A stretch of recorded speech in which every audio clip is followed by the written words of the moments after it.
¿Conviene pelearse con Estados Unidos? ¿Reclamar cuando Estados Unidos comete algún atropello es pelearse? ¿Por qué tienes que mantener la cabeza agachada? ¿Por qué a la ultraderecha de este país, a sus opinócratas, a sus periodistas, a sus analistas, a sus comunicadores, les genera tanta indignación que un gobierno levante la voz ante los abusos, las posturas sí, clásicas, tradicionales, normales, pero no por eso siempre aceptables de los Estados Unidos? ¿Por qué siempre tratan de meter el miedo, de asegurar que es un peligro, es un riesgo? No te atrevas a hacerlo. No te atrevas a ponerle límites a la Unión Americana. No lo hagas. No nos arriesgues, no nos lleves a esa situación. ¿Realmente tienen temor o están propagando un discurso precisamente en donde lo que buscan es mantener siempre a México arrodillado? Y lo justifican con esa preocupación por el desarrollo, por el comercio, por los vínculos que existen entre ambas partes. ¿Cómo están? Muy buenas noches, buenos días, buenas tardes. Los saludo con muchísimo gusto. Una disculpa, como ya se dieron cuenta, no hubo en vivo el día de hoy. Tuvimos una noche complicada, una noche difícil con nuestros perritos, particularmente el buen Pantro. Entonces, la verdad es que ya fue muy tarde a la hora que pudimos conciliar el sueño. Apenas nos estamos levantando hace 20 minutos, ¿no? Entonces, de inmediato nos hemos puesto a grabar. Pero bueno, ya afortunadamente está tranquilo el asunto. ¿Cómo andan? Muy buenos días, gracias por estar con nosotros. ¿Por qué les digo esto? Porque a raíz del endurecimiento del discurso que ha mostrado la presidenta Claudia Sheinbaum por el caso de Ismael El Mayo Zambada, e incluso ya anteriormente por el caso Rubén Rocha, varios columnistas, Héctor de Mauleón, Raimundo Riva Palacio, Leo Zuckerman, la propia Susana Oresti, en fin, han centrado mucho su discurso, su narrativa en que no nos conviene pelearnos con Estados Unidos, en que tengan cuidado, en que no le jalen los bigotes al tigre, en que no lo provoquen. Ajá. Una postura que desde mi punto de vista, además de ser sumamente medrosa, muestra plenamente de qué lado juegan este tipo de personajes. Y no porque se trata de envolverte en la bandera y tirarte del castillo de Chapultepec, no, simplemente porque parecería que no se dan cuenta de cómo se mueve el ajedrez geopolítico, el ajedrez mediático e incluso la propia narrativa de los Estados Unidos y su propio comportamiento hacia las naciones que agachan completamente las cabezas y ante las que se muestran firmes en muchas circunstancias. Hoy la presidenta volvió a hablar de estos temas y volvió a hacer crítica. Déjeme ir con la información y luego voy con la opinión. La presidenta Sheinbaum señaló, por ejemplo, a propósito de la participación de agentes del FBI en el traslado y posterior detención en Estados Unidos, hasta ahora lo que sabemos del Mayo Zambada, que su gobierno, reiteró, no hace acuerdos con criminales. En un dardo directo, contundente hacia los Estados Unidos, quienes toda la vida se llenan la boca de decir que están combatiendo el narcotráfico, lo cual en este canal sabemos que no es cierto y lo hemos expuesto, que toda la vida se llenan la boca de decir que son un sistema de justicia maravilloso, de procuración de justicia, impartición de justicia, que tienen sistemas de inteligencia de vanguardia, que tienen una honorabilidad y que siempre están del lado de los buenos. Incluso esa es su frase, ¿no? Si usted se da cuenta que han perpetuado en las series de televisión, nosotros somos los buenos. Pero ellos pactan con los criminales y pactan con los criminales, como bien nos explicaba el otro día José Luis Granado Ceja, con este concepto de ir escalando, ¿no? Ir escalando. Hago pacto con uno para agarrar a otro y luego a otro. Una postura extremadamente punitivista y sobre todo extremadamente de sheriff del norte, que sinceramente lo único que hace es convertir tu supuesta guerra pues en un guión de telenovela, en un guión de serie de televisión, porque a final de cuentas es estar dando palos y palos y palos a una piñata que tarde que temprano tú bien sabes que eres tú el que le está moviendo. Entonces, llegar hasta el final, y en realidad alguna vez han llegado hasta el final, porque esa es otra de las cosas. Cuando este sistema de investigación de los Estados Unidos lo ha llevado a detener verdaderamente el problema del narcotráfico. El problema del narcotráfico continúa. Laura Sánchez Ley acaba de dar una noticia muy interesante y me parece que está en Anel Tello en el diario Milenio, en donde queda claro, ¿no? Que, por ejemplo, las metanfetaminas se siguen consumiendo en Estados Unidos, donde la cocaína se sigue consumiendo en Estados Unidos sin ningún inconveniente. Se centraron en la discurso, en la narrativa del fentanilo, parecería que con el fin de distraer el consumo de otras drogas que continúan generando grandes cantidades de ingresos a las organizaciones criminales y por ende a sus patrocinadores, protectores y a los sistemas financieros. Entonces, ¿de qué ha servido esta componenda de que ay, agarro un capo y lo fuerzo a decir y entonces él me dice de otro y este me dice de otro? Una especie de, como sucedió esta telenovela colombiana, ¿no? El cártel de los sapos, en pocas palabras, así son, ¿no? Buscan siempre al sapo que cuenta todo el chisme, pero ese chisme los lleva a agarrar un narco y a agarrar otro narco. Y al final el cártel sigue operando y si no es ese cártel llega otro para hacer el trabajo. Entonces, en realidad, ¿el problema cuál es? El problema, yo siempre, el otro día le preguntaba eso a un amigo periodista gringo, le decía, oye, ¿cuál es el punto? O sea, el punto es destruir los cárteles, ok, los estás destruyendo, pero no destruyas el narcotráfico. Los propios cárteles llega otro. Y por eso en ese libro de la parábola de Pablo, que me parece maravilloso y siempre lo recomiendo, está esa frase que es contundente. Hay que detener al narcotraficante, pero no el narcotráfico, porque el narcotráfico congrega, ya lo hemos dicho, conlleva, perdón, también muchos intereses que van más allá de la droga. Ajá. Entonces, este proceso de Estados Unidos de tener uno, de tener otro, pues sí, puede ser muy mediático, puede ser muy llamativo, puede sustentar los patrocinios, puede sustentar los presupuestos, ¿no? Puede satisfacer a cierto sector de la sociedad que está con los ojos tapados, pero que no es para nada funcional, para nada funcionado. Ni la violencia en México ha bajado, que no es su responsabilidad, como ellos mismos lo han dicho muchas veces. Digo, desde su óptica policíaca, porque claro que es su responsabilidad, porque han llenado de armas todo México, ni ni el consumo de drogas, que sería su responsabilidad directa, lo han logrado. Entonces, ha sido un fracaso completamente este proceso peliculesco. Por eso esos pactos que hacen con los cárteles realmente es con el afán de agarrar a alguien, es con el afán de destruir a alguien, es con el afán de detener esto, o, insisto, es simplemente de ir moviendo las mismas piezas que ellos crean, ¿no? Para aparentar una justicia que nunca existe. El caso del Mayo Zambada, dijo la presidenta, no ha sido abordado con Donald Trump. No les han proporcionado la información solicitada. Dice, por lo tanto, dijo Sheinbaum, no descarto hablar con Trump. No descarto hablar con Trump, ¿no? Ya sobre este tema, pues para que ya se aborde y se trate y haya una solución más directa. Mire, yo entiendo y se lo he dicho y admiro mucho y respeto mucho el posicionamiento de la presidenta respecto a Donald Trump. Lo entiendo perfectamente. Sé que hay momentos y circunstancias que desde las presidencias tienes que mantener un tono muy diplomático, muy político. Es parte de la ciencia política también, eso es cierto. Esa es la verdad de las cosas. Pero tristemente yo insisto, Donald Trump, al no ser la cabeza final de este gobierno, al haber este proceso de bueno, de perder la institucionalización, perdóneme, el sueño, que nos decía Federico Anaya, pues te muestra un gobierno que no es homogéneo, te muestra un gobierno en donde hay tantos intereses involucrados que al final lo último que importa es lo que diga Donald Trump. Bueno, no voy a decir que al final el último es lo que importa porque soy también muy peyorativo y también es una exageración, pero no es lo único que importa. Y menos cuando hablamos de un tema que a los propios Estados Unidos les ha facilitado su intervencionismo, su injerencismo, en una época en donde Estados Unidos quiere intervenir en todos lados. Entonces, si aunque Trump dijera sí, lo voy a ver, ¿no? Hay otros intereses de las propias agencias estadounidenses, de los propios tecnofeudales, que lo platicábamos ayer, de los corporativos, que abiertamente no lo van a permitir, porque para ellos es fundamental el intervencionismo en América Latina para poder solventar su propio futuro industrial.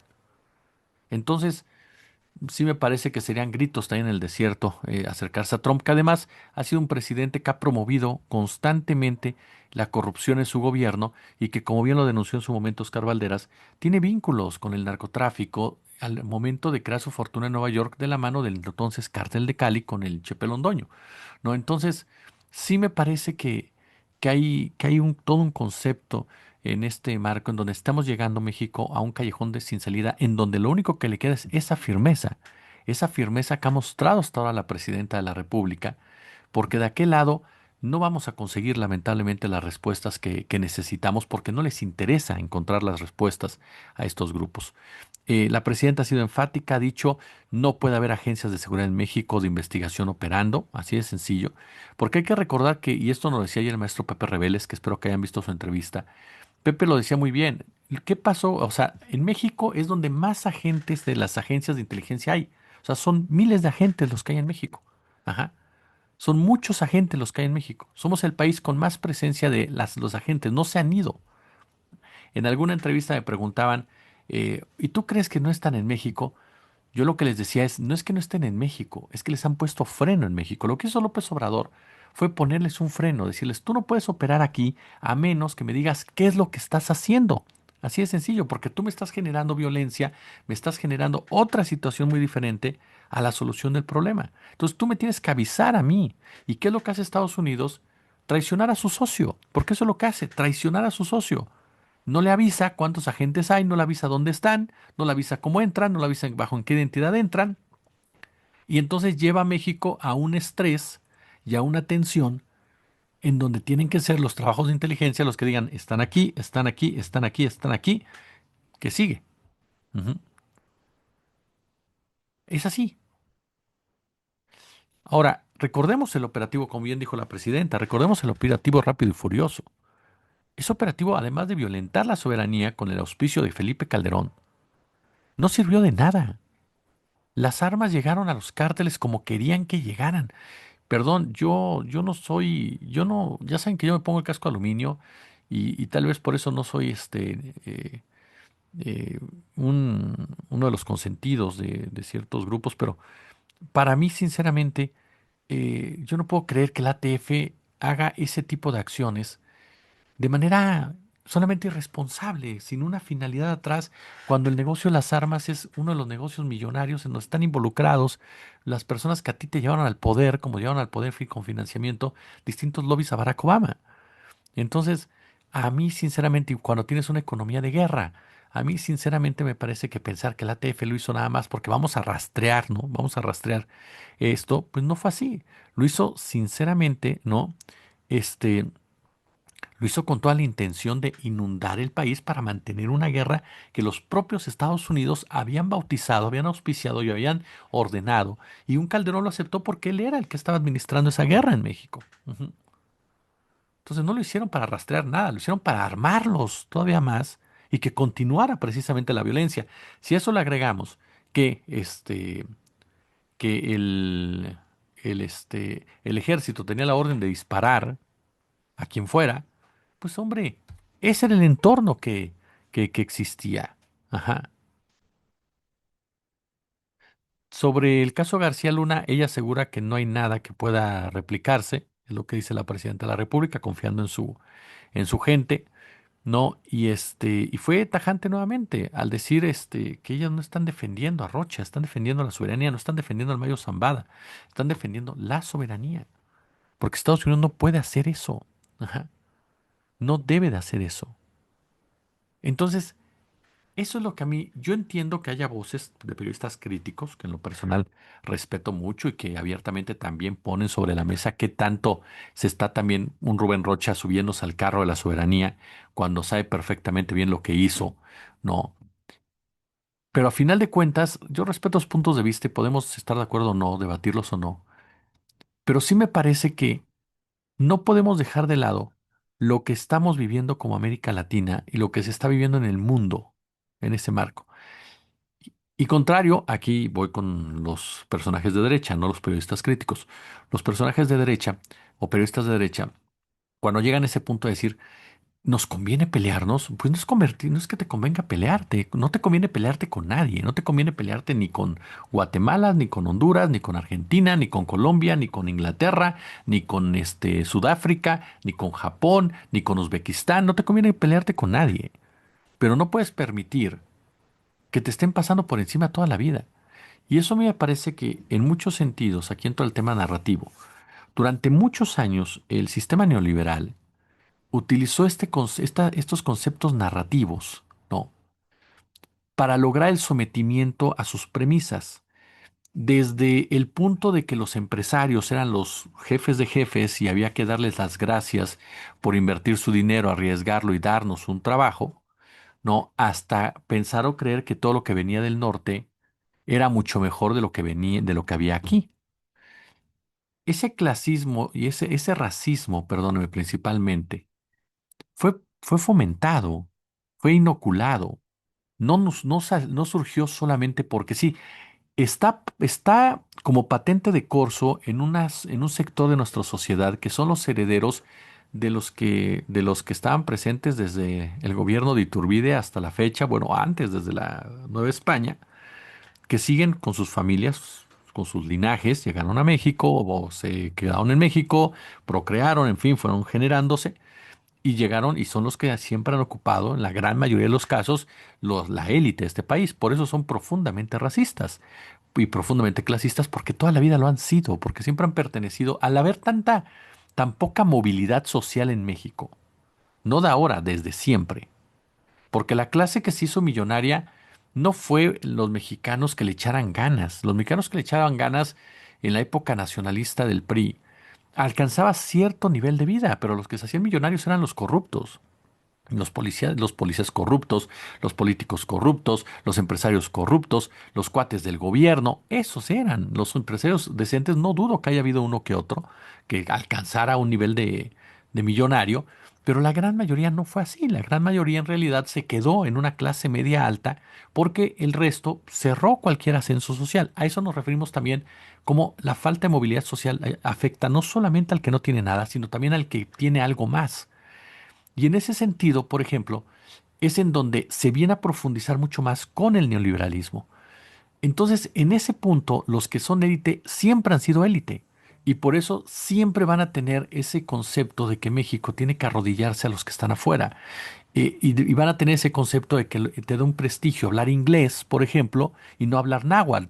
Te van a decir que tiene un prestigio que tengas un doctorado en Harvard y no un doctorado en la UNAM. ¿Sí me entiendo? O sea, siempre te van a vender ese tipo de cuestiones. ¿Por qué? Porque son cuestiones formativas. Bien lo decía el maestro Fernando Buenavad. Parte esencial de lo que hace la élite es quitarte tu identidad, haciendo que te quieras parecer a ellos como una especie de aspiración y de superioridad y sobre todo de una mejora en tu calidad de vida. Entonces, ese factor tiene mucho que ver cuando escuchamos a Azucena, cuando escuchamos a Ciro, cuando escuchamos a Joaquín, cuando escuchamos a Carlos, cuando escuchamos a Demauleón, cuando escuchamos a Riva Palacio.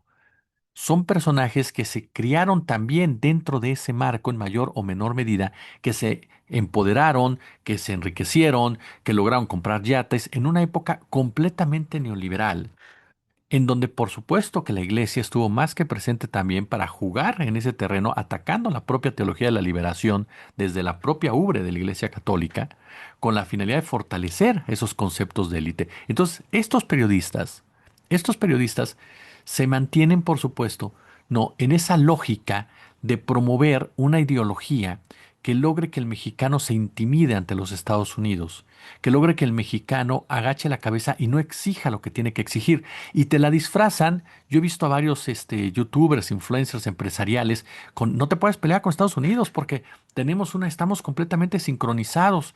Pues aunque estés sincronizado, tú no puedes permitir que Estados Unidos haga lo que le venga en gana.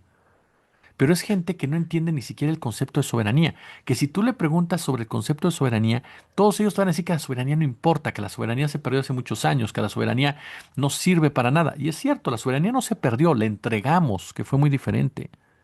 Pero ahora México tiene la posibilidad de recuperar partes esenciales que le permitirían más adelante desarrollarse mucho mejor. Y eso es precisamente lo que Estados Unidos no quiere. Y eso es lo que estos grupos promueven. Que México se quede siempre con la cabeza agachada, con la cabeza abajo. Porque eso le conviene a los jefes de estos periodistas, a ellos mismos que tienen relaciones con la Embajada de los Estados Unidos, con la Embajada de Israel, obviamente, ajá, al propio Estados Unidos en su concepto narrativo.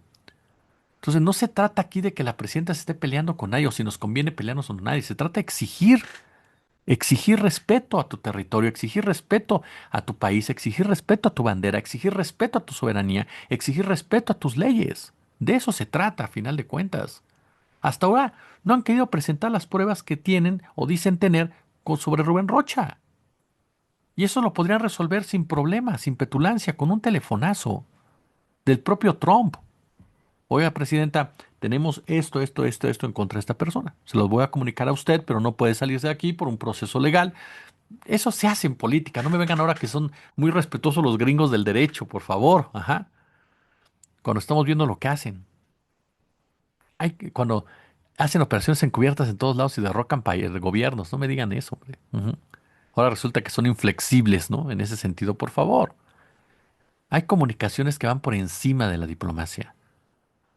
Hay comunicaciones en donde las propias agencias participan directamente como representantes de, y que lo dicen, tenemos esto y esto. Si no lo han querido presentar, es por petulancia, porque tal vez no las tengan, porque su decisión fue agredir a Rocha por una cuestión netamente, no de combatir el narco, porque insisto, no les importa el narco, ajá, ni estoy poniendo a Rocha como héroe, sino ni como víctima, sino porque se atrevieron a pararles una obra. Y para Estados Unidos en este momento, en este instante, no les puedes parar una obra. Entonces, y una obra de esa magnitud y de ese tipo de extracción y de ese tipo de industria. Ujú. Ahora, se los he dicho, ayer ustedes me preguntaban, ¿no? En el video de los 10 minutos hay gente que me decía, bueno, ¿y por qué tú no metes las manos al fuego por Rocha? Ya lo he explicado, mire, para mí, aparte que hay una estructura como tal en Sinaloa donde la clase política está sometida a los intereses criminales, empresariales, securitarios de los Estados Unidos en muchos casos, históricamente, no de ahora, no por Rocha solamente.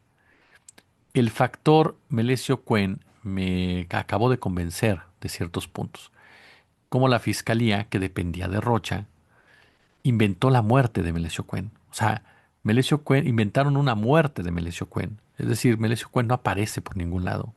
Y nos dijeron que lo habían querido asaltar. O sea, la fiscalía inventó algo así. Perdón. O sea, no podemos tampoco cerrarnos los ojos solamente. Pero eso no quiere decir que Estados Unidos tenga el derecho de llevarse a Rocha, porque no lo tiene. No puede llegar por sus calzones y decir, ahora este güey es culpable. Ah, pues ok, demuéstrame que es culpable, güey. Es que lo estás protegiendo. No, es que necesito que lo demuestres, porque estás hablando de un proceso. Estás hablando de un gobernador en funciones. Es como si Sheinbaum agarra y dice, oigan, Marco Rubio es narco, dámelo. Estados Unidos dice, ah, caray, ¿en qué te basas? Exacto. Aunque todos sabemos que Marco Rubio pues tiene sus negocios familiares, ¿no? Desde hace muchos años ahí con la mafia cubana, ¿no? Ujú. Y no de ahora, desde su cuñadito. Entonces, por eso le decían Narco Rubio, ¿no? Además de que se ha comprobado muchas veces los vínculos muy extraños de su familia con esos intereses que llegan precisamente, y que ese es el enojo de Marco Rubio, que han sacado ese gran, no porque él hubiera nacido en esas épocas, sino sus propios antepasados y los que llegaron a Florida, que les quitaron todo el pinche negocito de las drogas ahí en Cuba. Pero bueno, esa es otra historia. A lo que voy es que es eso. Si hoy Sheinbaum dice, denme a Marco Rubio, ¿qué cree usted que va a hacer Estados Unidos? No, pues dime qué hizo. Es lo mismo. Y no es que lo esté protegiendo, está pidiendo respeto a sus leyes. Tienes que decirme qué hizo para que yo te lo entregue. Entonces, eso no es pelearte con nadie. Eso es marcar un respeto, es marcar una firmeza. Y no es que nos convenga no pelearnos con Estados Unidos, porque a eso voy terminando con esto. Lo que no nos conviene es agachar la cabeza con Estados Unidos. Le decía al principio, parece que no nos damos cuenta lo que pasa. Cuando te ponen a bailar el YMCA, como a Milei, Milei entrega toda Argentina. Cuando te ponen en el poder y agachas la cabeza haciéndole honores a la bandera de Estados Unidos porque dices que también eres gringo, y entregas la isla de Galápagos como este Daniel Noboa, ajá, y entregas todo lo que tengas que entregar a Ecuador, cuando literalmente pones a la renta todo tu país para quedártelo tú en gran medida y para fungir literal, ¿no? Como piedra angular de agresiones hacia América Central como fue El Salvador, cuando tú entregaste ya toda tu vergüenza, cuando ya entregaste toda tu vergüenza como lo hace el de República Dominicana, cuando ya entregaste toda tu vergüenza como lo hace el presidente de Honduras, Asfura, como cuando tú ya estás hasta brincando de gusto, ajá, porque eres presidente de Colombia y estás dispuesto a hacer todo lo que dice con los Estados Unidos, te avasallan. Estados Unidos no respeta a quien le agacha la cabeza, nunca lo ha hecho, nunca. Los lisonjeros con Estados Unidos siempre terminan mal. La gente que trabaja para Estados Unidos y son esos sus trabajadores. Ahí está Genaro García Luna, ahí está María Corina Machado, ahí está el propio Juan Orlando Hernández. Hoy lo agarran, lo meten a la cárcel, mañana lo sueltan y así lo van a tener. Y en un momento dado te vuelvo a agarrar. Ahí está el propio Noriega de Panamá. Ajá. Con Estados Unidos y más con este Estados Unidos no puedes agachar la cabeza. No tienes tampoco que mentarte la madre, pero no tienes que agachar la cabeza. Tienes que marcarle límites. Vean lo que ha pasado cuando se le marcan límites a Estados Unidos. Irán es el ejemplo. Es un caso extremo porque es una guerra, pero es el ejemplo, ajá, que no se dobla y que Trump ha tenido que hacer el ridículo literalmente porque no se doblan. Y vea usted la misma Italia, que no se dobla, y vea la misma España. Sí, muchas amenazas y muchos gritos de Trump, pero no pasa de ahí. Ajá. Estados Unidos no puede sin México y México tiene que aprovechar esa ventaja, porque es una ventaja.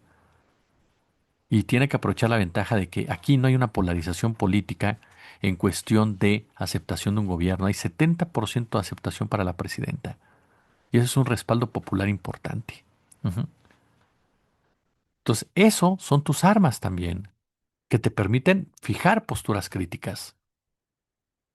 Pero, e insisto, que las posturas críticas y firmes contra Estados Unidos son posturas que te reditúan mucho más en la propia negociación, que agachar la cabeza y decirle, sí, señor, sí, señor. Porque mira, te avasalla completamente cuando le dices que sí a todo. Una vez se los dije y lo reitero, el secreto no está en decirle que no a Estados Unidos, sino en cómo le dices que no. Y eso es una piedra angular en toda negociación con la Unión Americana. Aquí no se trata de que nos quieran meter miedo los comentócratas de derecha. Ay, se está peleando la presidenta, nos conviene, es un irresponsable. No, es alguien que está defendiendo su país, es alguien que está defendiendo su soberanía, es alguien que está defendiendo lo que cree. Entonces, que hay quien lo quiere instrumentalizar de otra forma, que hay quien lo quiere aprovechar, que hay quien se quiere pasar de vivo, bueno, definitivamente.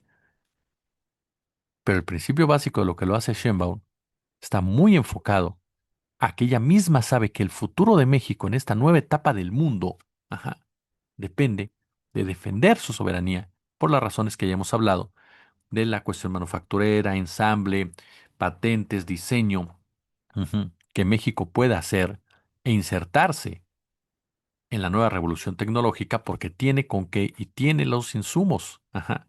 Y no solamente ver de lejitos, como en todos lados deciden, se llevan la lana y aquí nada más nos ponen a ensamblar con mano de obra barata. Pulgares arriba, déjenme su comentario, su punto de vista.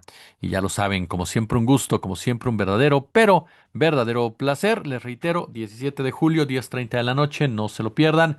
Estaremos en vivo y en todo color, aquí echando este chisme, ahí en Avenida Nuevo León 139, en el show de Desinformativas, acompañando a Héctor Alejandro Quintanar y Stephanie Lavalle.